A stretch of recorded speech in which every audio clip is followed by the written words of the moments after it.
The Florida Podcast Network, the voice of Florida.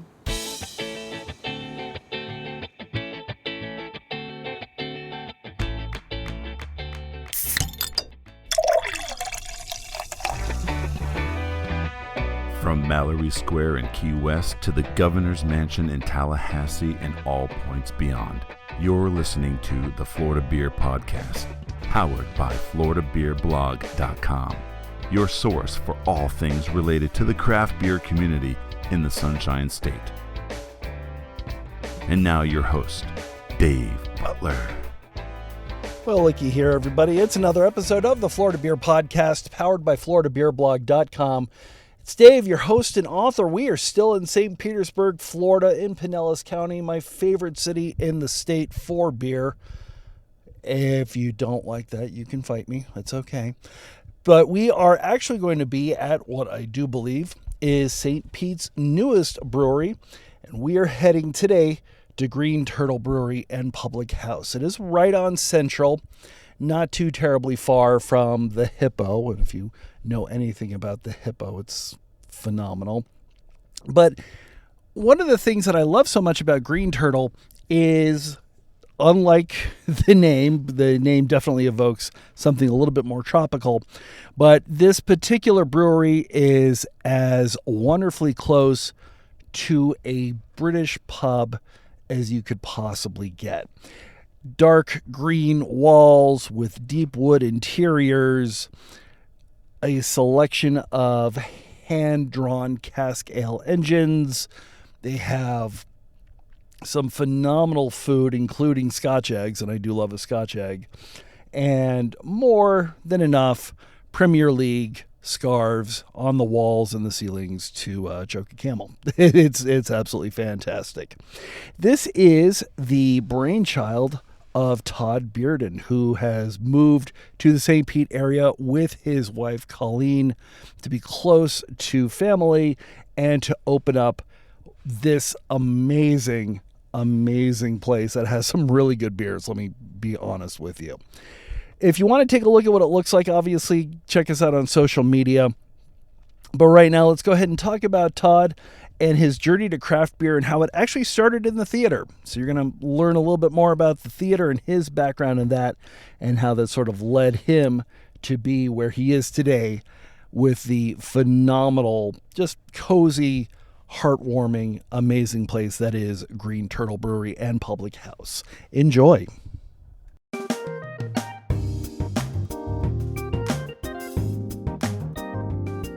That's how I started. I started acting, and then as I was like, I was always, my dad, I was always working around the house and doing things. So I'd started working on the sets, and then I saw the lighting. We had this giant lighting console, this old thing in high school, and there was like one guy who knew how to run it, and so he was very revered and highly regarded because he knew how to run it. And if you wanted to do anything, you needed to talk to him because you needed lights. And so I saw that, and I saw how powerful the medium was, and I was just like, okay, I started learning about that, and then eventually I became that guy. And my director was like, have you ever thought about doing this, for a living or going to school? And I'm like, I didn't know you could do that. And she's like, yeah. She goes, I know somebody. Let me make she made a call, and she got the dean of Webster University, who's in St. Louis, to come. He was making a recruiting trip, and she set me up with him, and there you go. Next thing I'm going to Webster in St. Louis, and and obviously St. Louis has a few breweries. Yes. Yeah. I got to tour. Got all those when you're a yeah. starving college student and you want a beer, you go on the brewery tour and exactly get some beer. So I guess there's a big difference between drinking beer and making it. So how does a theater person decide to start making beer? Where did that come from? I think it just comes, part of it is like whatever you wanted to do in theater, whatever the show was, wherever place in the world or the time or whatever it was, you could create it, right? You could build a set, you can light it, you can make people believe that they were in some place that you wanted them to think they were in. And I guess it just made me I was like, I can build anything, whatever it is, I can make it. So when I heard about West Coast IPAs and how they were this amazing thing that was new and out, but we were in Florida and we couldn't get them, I just said, well, I guess I'll learn how to make it. And it was just probably that attitude that kind of let me do that. So I bought a kit and started the way most people do, and just with extract brewing and started making some stuff. It wasn't terrible at first. It wasn't great, but it wasn't terrible. And just liked it, enjoyed it. So to understand, to bring it all full circle, to understand the strengths and the mix and the intensity that you have from a good lighting design, how easy is it to understand beer when you know another form of a recipe that you're creating, whether it be lights or a cask ale? I don't know how to correlate the two, but it's just about getting to that end result that you want. You're evoking feelings and emotions out of people when you're lighting a show, and you want them to feel a certain way, and you don't want them to really notice the lighting. You want them to just go with the show and the story and follow the story and get engrossed in the characters and all of that and the experience. And I guess beer is similar in that way. You don't really want people to go, oh, I taste this or that. And some people do, but you just want them to go, this is a really good beer. I enjoy this beer. And they may not know that they like a Kolsch or that they like a certain style that they never had before. But you're going to try to give them that end product that just makes them enjoy it and like it. Cask ale, obviously a great example, because a lot of people have never even experienced it. And go ahead and describe a cask ale, because obviously I'm drinking one right now that's named after your landlord, who I hope is good to you. It's actually a take. It goes back to homebrewing roots, and it's a take on Timothy Taylor's landlord out of the UK. So when I was going to introduce cask ale to Florida, I guess somewhat, at least to this area, and I wanted to go with a recipe that I knew was very popular, and I knew we were going to have British expats come in and visit us, being an English pub, and they love the fact that they can get a version of landlord here on cask. Interesting. And obviously there are some differences. You've obviously got the massive hand pull engine, which takes time, and the temperature, I immediately noticed, is a little bit different than a normal. 50 degrees is as low as we can go and stay within the camera certification, the guidelines where they want it to be. So there are guidelines for this. There is. Well, if you want to follow them, yes, they're there. You don't have to. You don't really have to. But we try to stay true to what the product and serve it, and the method of serving, which is what cask is. It's not a style; it's a method of serving. You can put anything on cask. I was just going to say, so you can put a West Coast IPA. Sure. I don't think it would do very well, because certain styles with like an IPA. You want the coldness, you want the crispness of and the sharpness of the CO2.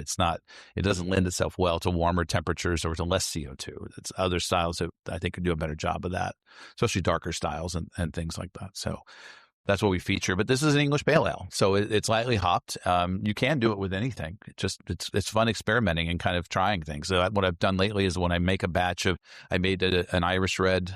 It's like a hoppy Irish red that I made for St. Patrick's Day, and I went ahead and I pulled one cask off. I did a firkin and cask conditioned it. And so we had it both. We had it on tap, on CO2, and we also had a cask conditioned version. And so you could taste it both ways. And it's very interesting to see the difference between the two. And even though it was a hoppy beer, it went over very well. People liked it. What was it about cask that immediately drew you to that style of serving, even during your homebrew days? Because that's not necessarily something that you can see at a homebrew shop. Yeah, no, I think it's just someone told me about it, and I guess at some level I had seen hand pumps before at McSorley's in Manhattan, one of my favorite bars in Manhattan. They had old hand pumps that they didn't use, but they were still there in the bar. But it was just the history. I like history a lot, so learning about the history and the tradition of cask brewing and the history of beer, and I kind of geek out on that a little bit and read about it and learn about it and just kind of get into it. So that's really what made me start doing it. And once I tasted it, I was like, wow, I really enjoy this. And so I just kept doing it, more and more. Awesome. And so you're in Florida doing the homebrew thing back then in Florida. Back then in Florida, you were there. Did you kind of go off before you decided, hey, it's time to put down some roots and actually make a brewery? Or it was more about, no, brewing was always a hobby. It was fun. Florida, the craft beer movement was going on. There was some great places. I think when I was living in Stewart, it was, I'm blanking on the name of it now, but one of the first breweries that I went to Questa Brewing Company.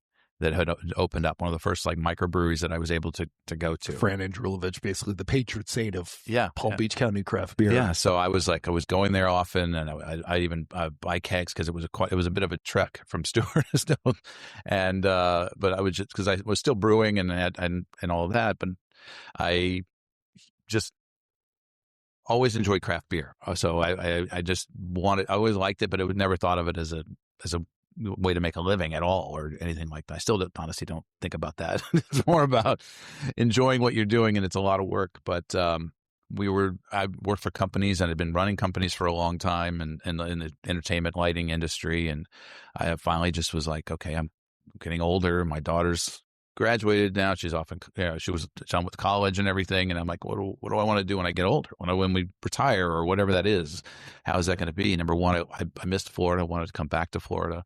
And then I like to stay busy. I'm always doing something. So on the weekends, whenever I had time, I was brewing. I'm like, I don't play golf or fish or anything like that. I brew beer. So I'm like, well, maybe I can do that. And then that will keep me busy.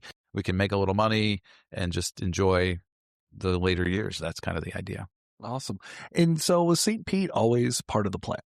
No, Florida was always part of the plan. Florida. We were looking all over Florida for a brewery that was for sale, so that, like I said, I didn't have to start from scratch and dig up concrete for trench drains and install, everything. So all the wonderful things. That would take a lot of time and a lot of money. And somehow I convinced my wife to, sell the house and take our savings and do this, so we were limited in what we could do. So it was a matter of finding a place that was already somewhat set up, saved a lot. And it was a good path for us to go. It's not always the best because not everything's done the way you would do it if you could do it from scratch, but you work with that and that's okay. And so you had looked at the keys.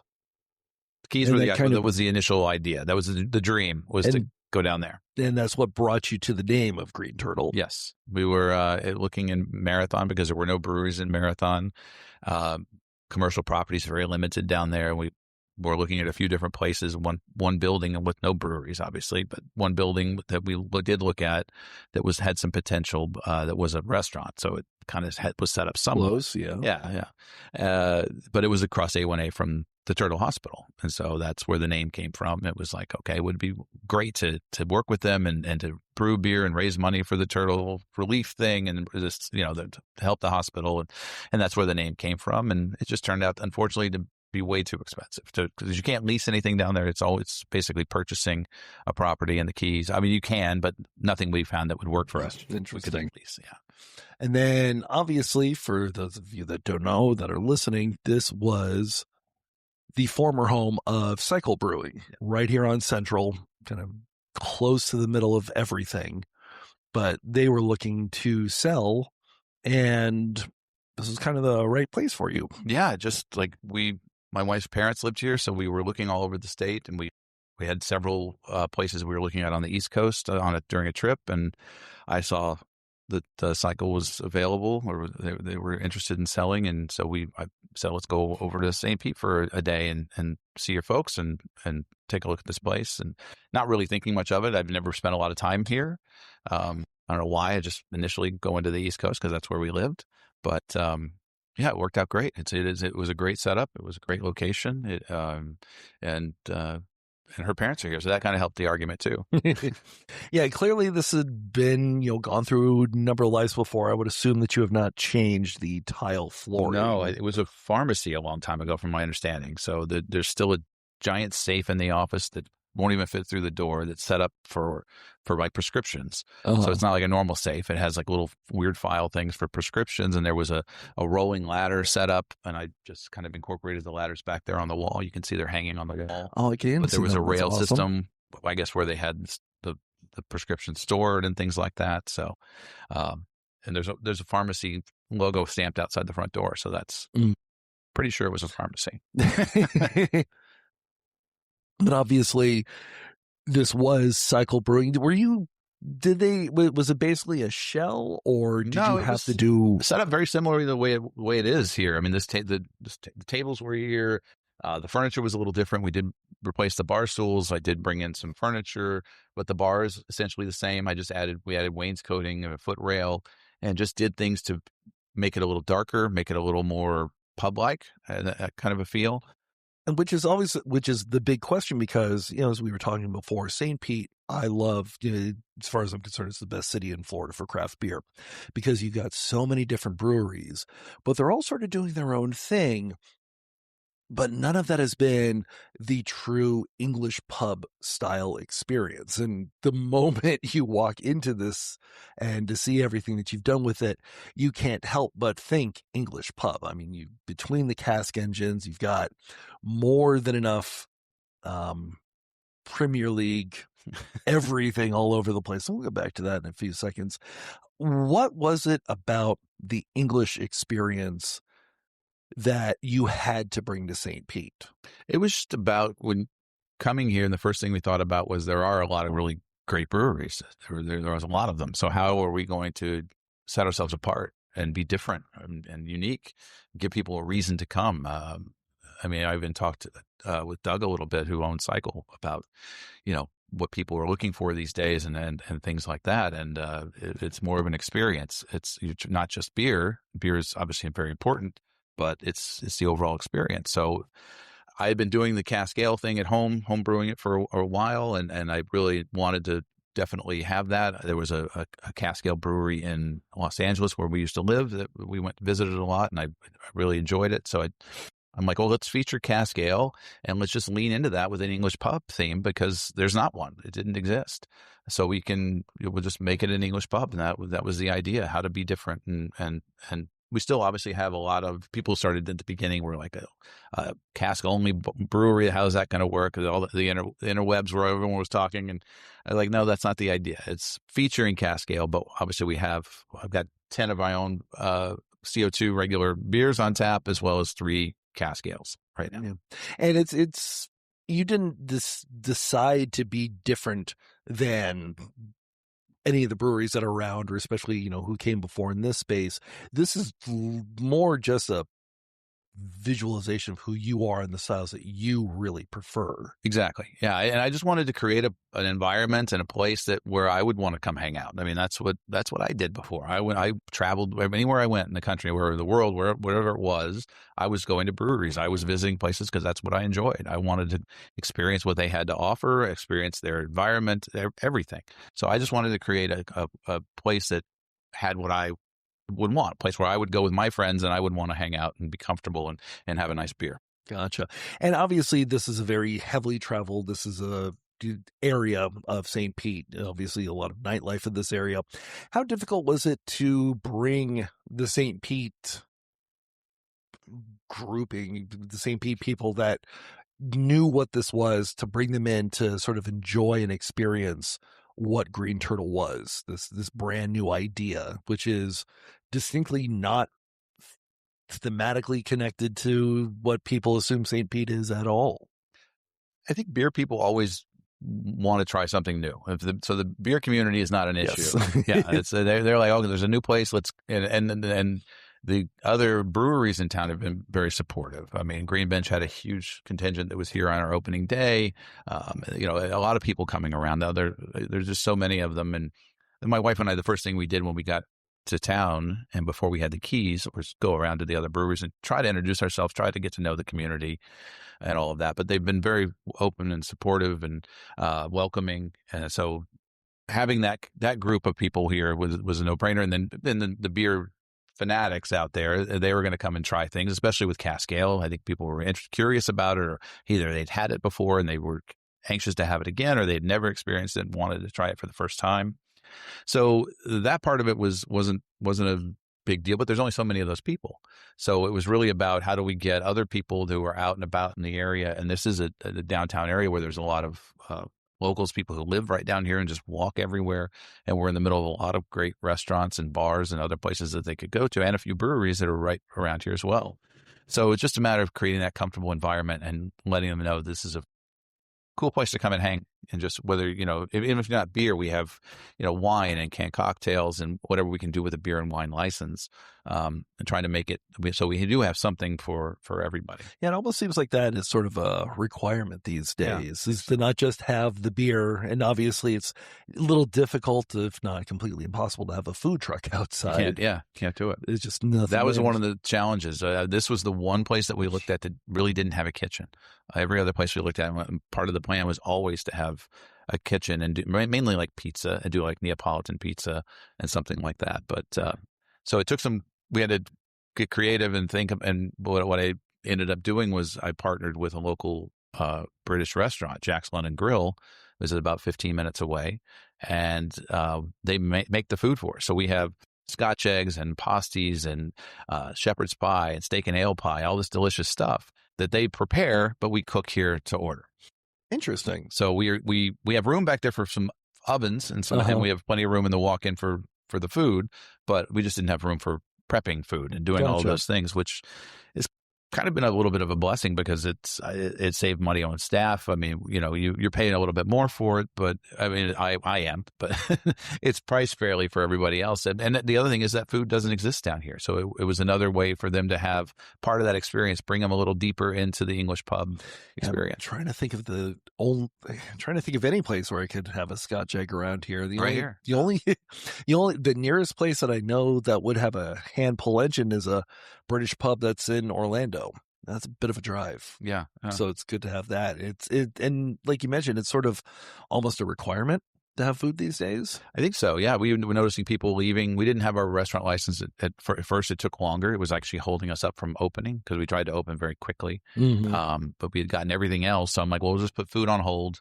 We just served like bar snacks for free and did things like we have Walker's crisps and things like that the Brits love. Prawn cocktail and cheese and onion and all the fun flavors and things like that. But that was the way we started it. But we noticed people would be leaving at a certain time, like around 6, 7 o'clock. It was kind of clearing out a little bit, and like, oh yeah, we definitely need food. So I went back to getting the food license, and finally I had met someone who actually hooked me up with Jack's London Grill, also with a guy who's also British, happens to be, who has a pizza catering business. So we have pizza, we have pepperoni, cheese, and chicken tandoori.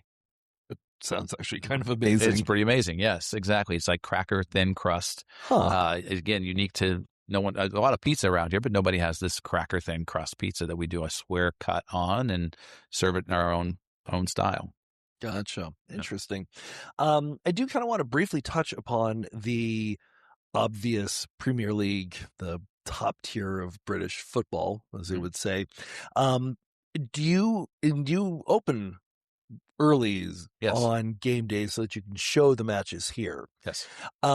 Do you have a lot? Do you notice a lot of people that are either in St. Pete or Pinellas County in general that are looking for that? Because it seems to be growing in popularity quite a bit. There's a lot out there. I wish we had more of it. We're working on it. It takes, I think, a little time to build. We do have some people that come in, and I'd like it to be more. We had one weekend where we had a group from Plymouth Argyle, which is a lower tier club, but they have an annual gathering, and they once a year they come from all over the country, and some people came from the UK, and they get together and watch a match. And the owner of the club was here, and they reserved the space, took the whole place. We served breakfast buffet for them and everything, and they were in here watching, and it was amazing that just to have that the energy environment of the people that are singing the songs and they're doing that, they're screaming, and it's just a great environment to watch a game.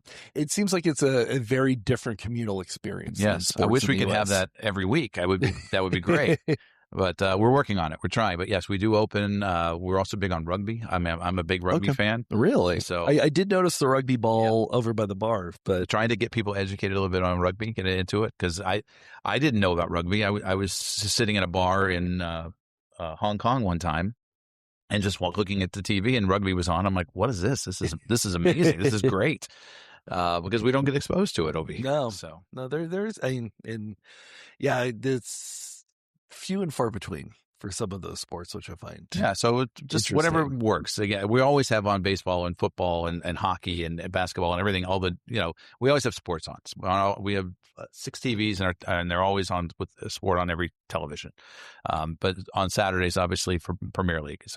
Do you find that the people that are coming in early because they're big Premier League supporters are the ones that are also interested in going as traditional as they can with the British beers? Yeah. I mean, a lot of people are a lot of Guinness drinkers. They'll come in, they'll just want a Guinness. But other people get a little more experimental. And they, especially early in the morning, there's nothing like a cask ale. I mean, that's what they're built for. They're built for drinking all day long. Mm-hmm. So a nice cask ale and a Scotch egg or sausage roll and for breakfast, and you're all set. Oh, that sounds amazing, actually. Now, will you have Guinness on tap, or are you going to just go ahead and do your own? No, I thought about it, but Guinness is such a great marketing job. So we do have Guinness on tap. I made a batch of my version of Guinness, and I put it on cask for St. Patrick's Day. So I thought that would be kind of fun and interesting to see what Guinness was like before the nitrogen process back in the 50s. Interesting. I didn't realize that. I just always assumed, and having been to the brewery in Dublin, just assumed that was always part of the ethos, but apparently no, it was cask. It was originally, so the nitrogen process they came up with was to mimic what cask did naturally. They wanted a way that they could distribute their beer and have it, number one, keep longer than a few weeks, but also, and if it was mishandled or shipped or all the things that go through, and the pubs that don't know how to serve cask ale properly, they wanted to make it foolproof, so their product could taste the way they wanted it to taste when it arrived. So that's when they developed the nitrogen and way to push the beer. And serving the cask ale, I kind of want to get back to this because I find it interesting in that there is a certification that you can pursue when it comes to cask ale and being cask ale correct, I guess. Yeah, it's called Cask Mark. I mean, there's a committee. It's called CAMRA, which is for the CAMRA keeps an eye on promoting cask ale and making sure cask ale they're trying to get it certified as a UNESCO status in the UK. So it was like basically a historical type of status. Interesting. Because it is dwindling over there. And at the same time it's dwindling over there, I'm hoping it's growing over here. That's the whole point, is to really show people this is the way beer was always served and meant to be served. It's a great way. And once people really get it and buy into it, or their taste buds accept it, or whatever you want to call it, then they're hooked. And they're like, I have people come in all the time. They're like, I have to have cask ale. I just have to have it. They don't really necessarily style. They just want something on cask. I mean, even, from a very early age, watching commercials on TV, we're sort of bred to assume that beer is not beer unless it's served ice cold. Yes.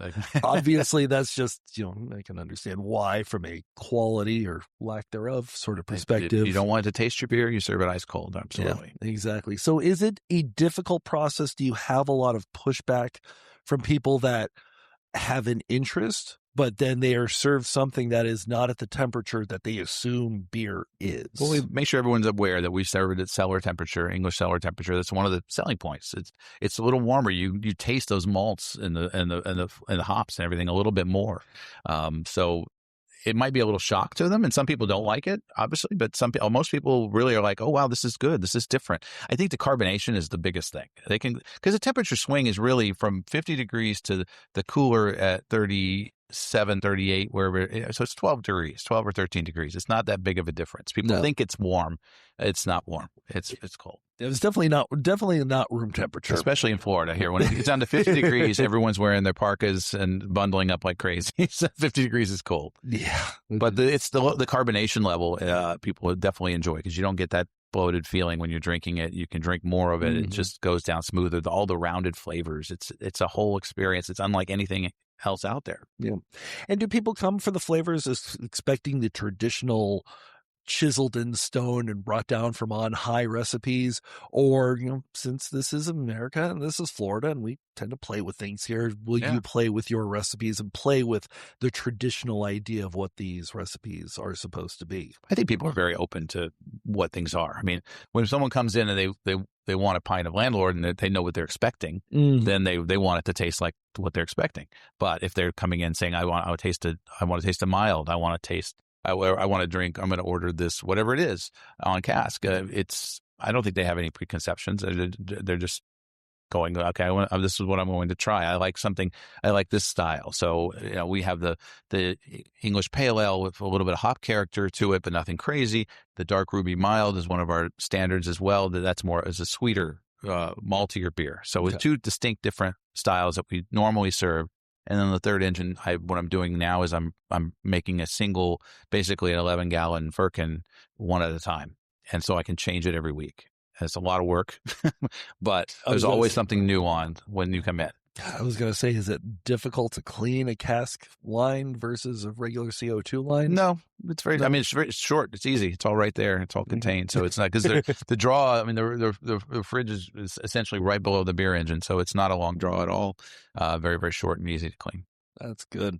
So it sounds like St. Pete is giving you the opportunity and, in a lot of ways, the clientele that you were hoping for when you had initially formulated this. Just people who are obviously beer fans or enjoy beer or want that environment of a pub. And I think that's something that another thing that we offer, that it's, there's a lot of breweries and they're great in a lot of different ways, but they don't have that pub atmosphere. This is, people have described this as like a cheers thing. People come in, people know your name, they know what you're going to drink. In a lot of cases, we have a lot of regulars, and they appreciate that. And it's you come in here and it's dark, and there's music always playing, great music, but it's quiet. You can have a conversation, or you can watch a game. You can, it's that experience. And you can go back in the back and play darts, real steel tip darts, which apparently is very hard to find here, because everyone was really excited when we had that. Interesting. I didn't even know. I'm just like, well, yeah, you have to have a dartboard. That's got to be part of it. So that's amazing.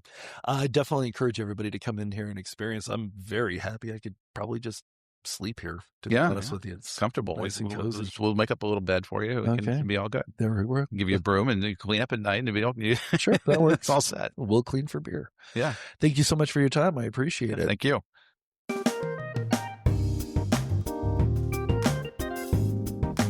So there we are. It's a good episode. I was very happy to chat with Todd, but I can tell you something. Listening to it is one thing, but being there is something completely different. So if you are in St. Pete for craft beer, as I know you are, definitely go check them out on Central. It is fantastic and just a place to spend some great time with some great friends and some awesome, awesome beer. Next week, we are doing a little bit of driving. A place that I've been to since they opened, but it's been a very long time, and so I was able to get back there again. It's kind of a fun location. So definitely can't wait for you to check out that episode. And if you want to know when that episode releases, find us on social media. We are on Instagram, we're on Threads, we're on TikTok, we're on YouTube, we're on Facebook.